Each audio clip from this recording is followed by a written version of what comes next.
Voici deux jumeaux parfaitement identiques. Même ADN, même visage, même mimique, et pourtant, au fil du temps, l'un d'eux développera une maladie, l'autre non. Comment est-ce possible ?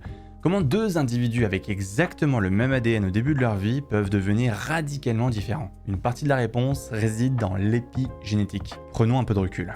Notre ADN, caché dans le noyau de nos cellules, est un manuel d'instructions.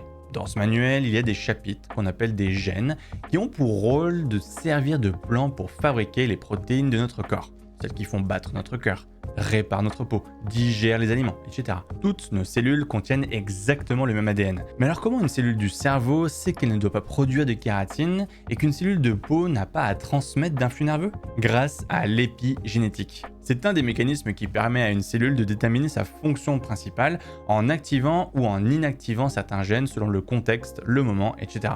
Épi, ça veut dire au-dessus. L'épigénétique, c'est une couche d'informations au-dessus de l'ADN. Ce sont des sortes de post-it qui indiquent à chaque cellule quel chapitre du manuel d'instruction il faut lire et lesquels il faut ignorer. Alors attention, on ne modifie pas le contenu du manuel d'instruction, on s'assure simplement de sélectionner le bon chapitre au bon moment. Et comment ça marche tout ça concrètement ? Eh bien, il y a deux mécanismes principaux. Il peut y avoir des post-it qui peuvent se lier directement sur la molécule d'ADN. La plus connue, c'est la méthylation. Le genre de post-it avec écrit « ne pas lire » qui inactive carrément un gène. Une autre façon consiste à jouer sur l'emballage de l'ADN.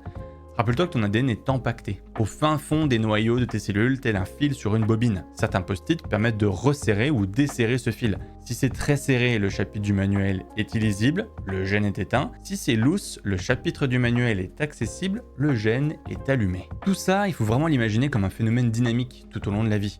Il peut changer en réponse à ton environnement, tes comportements, ton mode de vie comme ton alimentation, le stress, l'activité physique, le tabac, etc. Tout ça peut impacter ton épigénome. C'est ce qui explique en partie pourquoi de vrais jumeaux, avec un ADN 100% identique à la naissance, peuvent avoir des types de santé très différents en vieillissant.